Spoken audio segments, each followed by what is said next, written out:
Good day guys, my name is Yetunde. So this class is brought to you by Isaac Humanitarian Foundation. Today on biology we'll be taking circulatory system. So circulatory system, from the word circle, it's just something that goes round, just round. So what is going on in our body? We know from the beginning of this class we talked about cell, tissue, organs, we have system. Now we are one of the systems we have in biology. We have our transport system, which is the circulatory system. We have the digestive system. We have the respiratory system. We have the reproductive system. I think we have up to 7 systems in our body. So we are taking one of the systems in our body, which is the circulatory system. What is the circulatory system about? The circulatory system is just about how everything we've eaten goes round in our body. Just imagine how the food, how the rice you eat, how does it make you grow, how everything you do, how does it revolve around your body. When you breathe in oxygen, you just breathe in oxygen through your nose and sometimes your mouth. Have you ever wondered how this oxygen gets to other parts of the body? You eat your rice, your water and everything through your mouth. Have you ever wondered how they get to other parts of your body and make you grow? This is the work of circulatory system. Circulatory system is just to ensure everything you take in, like the air you breathe in, the food you eat, how it gets around the body. So circulatory system can be defined as a system that makes sure all metabolic activities go around through the body. What are metabolic activities? Metabolic activities are just activities that breaks down or build up substances in our body. So circulatory system is just about how all the metabolic activities, how it goes around in our body. We have 4 media of circulation or 4 media of transportation, which are the what? The blood in animals, the cell sap, mostly in plants, cells are what? We call it plaques, mostly in plants. And we have the lymph, which is also in animals. These are 3 major media of transportation in human body. Our normal social studies, they told us the media of transportation are by bus, by road, by rail, and by air or by sea. So this one are just blood, cell sap, and what we need. Let's take them one after the other. The blood as a media of circulation or media of transportation. The blood has 2 components. Components of the blood.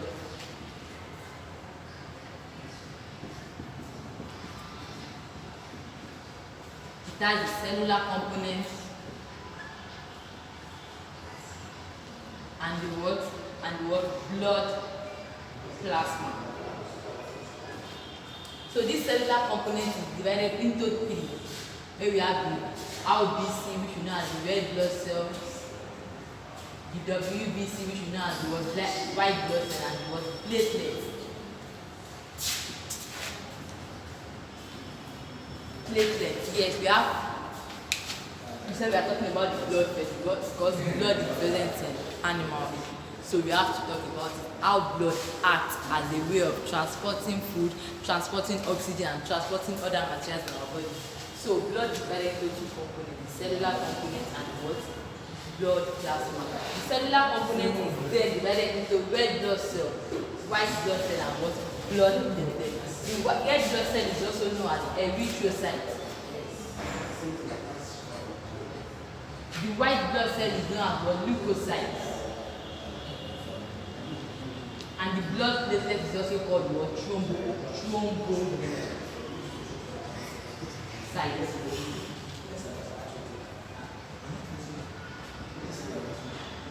So now let's take everything. Starting from the red blood cell. The main function of the red blood cell is to transport oxygen in the body. What do I say? Transport oxygen in the body. How does it work? The red blood cell contains hemoglobin. HB, hemoglobin. So hemoglobin is that pigment in the red blood cell that loves oxygen a lot. Hemoglobin is a pigment in the red blood cell that loves oxygen. Hemoglobin is an oxygen-loving pigment. Hemoglobin is an oxygen-loving pigment. So it is the pigment in the red blood cell that makes oxygen very attracted to what? To the red blood cell. So what's the function of this red blood cell? The red blood cell transports oxygen inside our body. After we breathe in oxygen through our nose or sometimes our mouth, the function of the red blood cell is to distribute it to other parts of the body that needs it, like the brains and every other part of the body. So now, another characteristic of the red blood cell is that it is yellow under microscope. When the red blood cell is placed under microscope, it is yellow. But hemoglobin is the one that is making our blood look red. When you have the cut on your hand, what you see is red, not yellow. But the real color of red blood cell is what? Yellow. But hemoglobin, the presence of hemoglobin is what is making our blood what? Red when we have a cut. Another characteristic of red blood cell is that it has a lifespan of 120 days. The lifespan of our red blood cell is 120 days. Okay, I didn't tell you. The red blood cell is produced in the bone marrow. It is produced in the bone marrow. Produced in the bone marrow.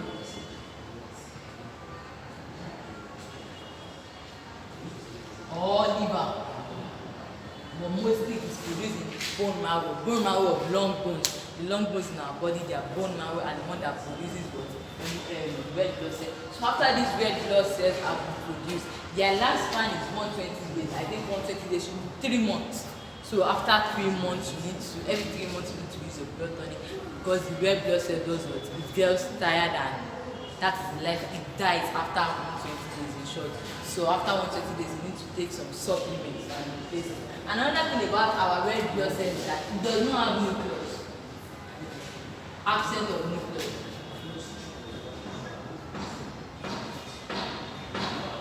Red blood cell does not have nucleus. Can you just reason on or ask yourself why doesn't it have nucleus? It is a cell and we know every cell must have nucleus for what? For regeneration. But this red blood cell doesn't have nucleus. A simple thing I would just want you to take note of is that, okay, this thing is producing oxygen and oxygen is needed in all parts of our body. So something that has nucleus, let's say, okay, I am 5 kg.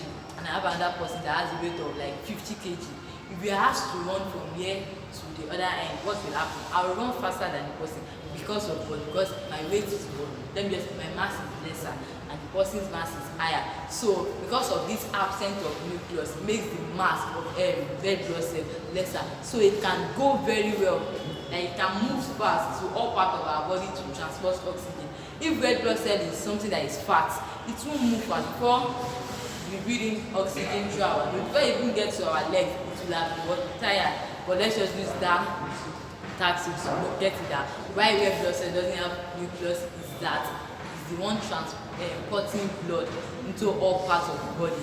Hence, it needs to work faster in its action. That is why it doesn't have the word nucleus. And it also has the word a lifespan, not regenerating. Another one is being created. So these are the characteristics of red blood cell. Another characteristic of red blood cell is that it is circle in shape. When it is viewed under microscope, this is the shape, circle. But do we know something they call sickle cell anemia? Sickle cell anemia is a problem caused in our body or a disease that is caused when the red blood cell is sickle in shape. This is the shape of sickle. So anybody that has sickle cell, SS, when the person's blood is viewed under microscope, this is really the shape of the person's red blood cell. Because of what?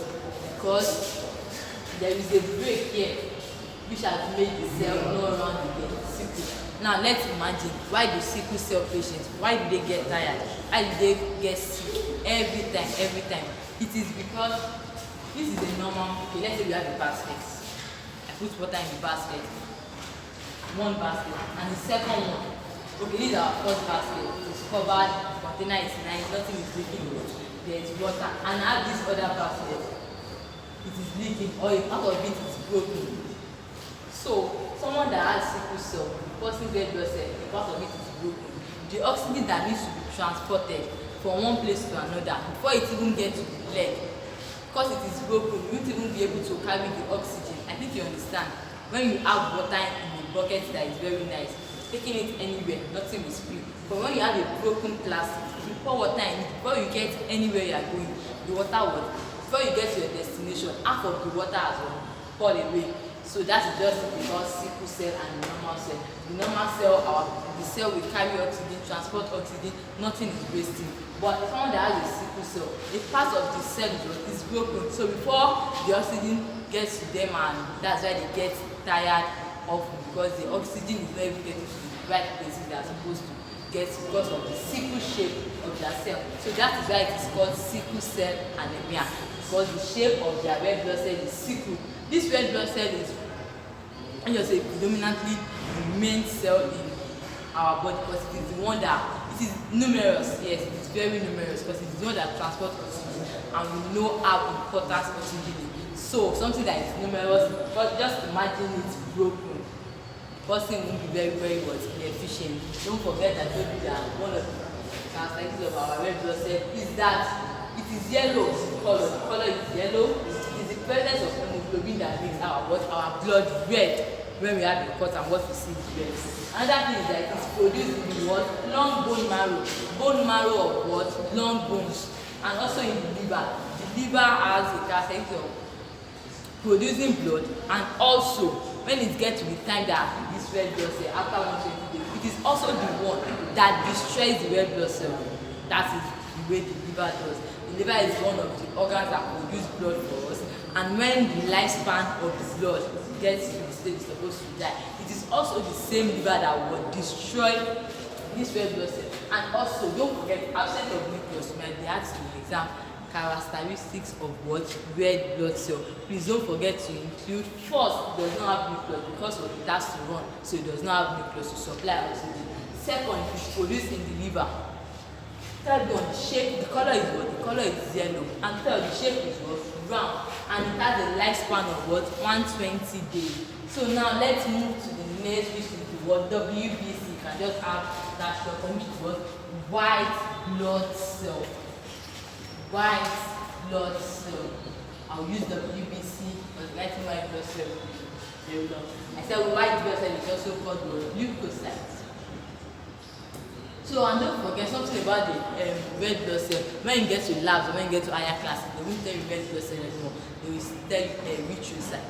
So maybe when you go to the lab and you see something like erythrocyte in your lab result, or in the lab this thing, the menu you are giving, you see erythrocyte. Please don't get scared. It is just your what? Red blood cell. Don't be scared of the grammar. So it's just a red blood cell. So now we get to white blood cell, which is what? The leukocyte. What is the function of the white blood cell? The white blood cell are just the soldiers in our body.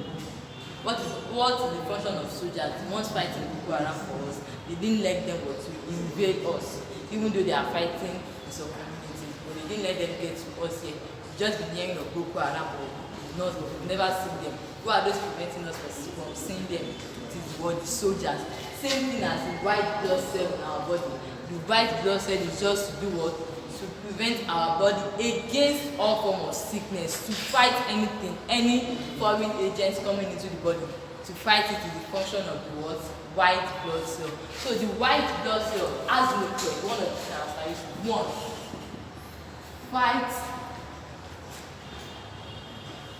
fight foreign agents.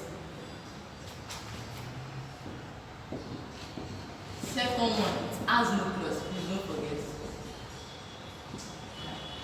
Something again about this nucleus. Just imagine, like I said earlier when I was giving the example illustration for the red blood cell. I said 5 kg mass, another person is 50 kg mass. We have, if it is to run, yes, the 5 kg mass will run faster, the 50 kg will run lesser. But if it's now to fight, I am 5 kg, I won't fight better than someone that is 50 kg. The person that is 50 kg can just easily sit on any foreign agent that is coming. But I that am 5 kg, no, I might just get beaten up in the competition. So that is why, that is just illustration of nucleus. White blood cell have what? Nucleus, because it is what? It is meant to fight. It has to fight anybody that is coming close to it, any foreign agent. So when anything just enters the body and say, oh, this thing is not supposed to be here, it starts fighting against it. That is why most times when we have some infections, we don't break down completely at first. When the infection first gets to our body, we don't break down immediately. We break down after our white blood cell has tried to fight that foreign agent. If our body gets defeated, you know, sometimes when you go to war, you might get defeated or you might win. If our white blood cell wins the war, then we'll be free. We won't feel tired or anything. We won't feel the symptoms of that disease. But if our white blood cell gets defeated, that's when we now start saying, oh, I think I have typhoid, I'm feeling headache, I think I have malaria, I'm feeling this. That's just it. The white blood cell has gotten what? Defeated in that process. So, and we have two types of other parasites of white blood cells. They fight foreign agents. They have got nucleus. What other thing do they have? That's just their main function, to fight anything coming into the body, and they have another thing about our white blood cell is that we have two types of white blood cell. The way they fight, you know, some people they fight by shooting gun, and some people fight by shooting arrow. Same as we have these soldiers in our body. The way they fight is different. Okay, so types of white blood cell. Types of white blood cell. The first one we have the phagocyte. And the next we have the lymphocytes. Now the phagocyte, I think you should know a process called phagocytosis. This is just the process by which amoeba eats by engulfing food in its surrounding. I don't want to mean by engulfing, like let me just say by swallowing. That's a simpler statement to say, by swallowing things in its surrounding. So we have another kind of red blood cell, white blood cell that does the same thing. Like when it sees any foreign agents in our body, when it sees a bacteria, a virus, it swallows it, it engulfs it. That is the function of what the phagocyte white blood cell. And we have two types of phagocyte white blood cell. We have the what? Granulocyte and agranulocyte.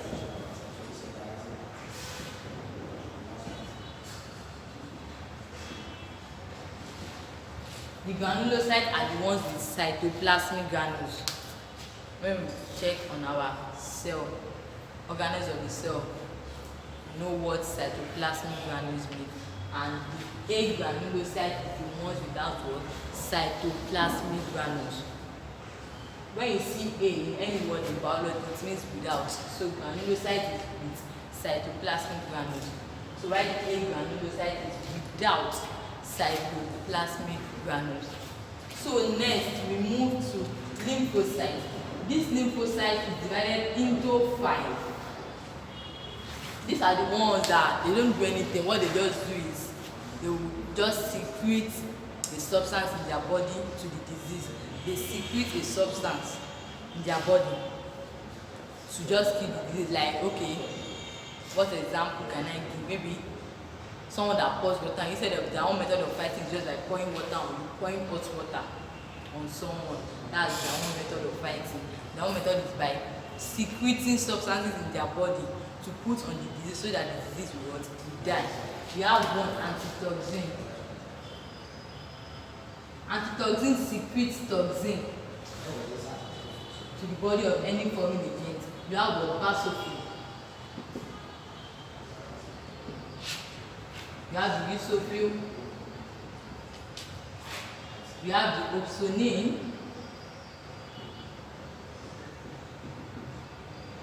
We have the antitoxin, the basophil, the basophil, the opsonine. Oh, I think we actually have 4. Antitoxin, yeah. Don't mind, we have agglutinin also. Agglutinin also. I told you antitoxin, what does it do? It just secretes toxin in the body of the foreign agent, so it dies. Basophil, they do the same thing. Basophil also what? They do the same thing. Opsonine, it just secretes something that will make the disease break into pieces. Break into pieces by just breaking the disease into pieces. What they secrete, that is what it does. Why agglutinin? What does it do? It just makes the condition unfavorable for the bacteria by making it what? Clump together, by causing agglutination. I think we all know what agglutination is from genetics here. When the blood A leaves B, there will be what agglutination. When there is a blood transfusion between blood group A and blood group B, so it doesn't correlate, there will be what agglutination. That's the function of agglutination. So that is all about white blood cells.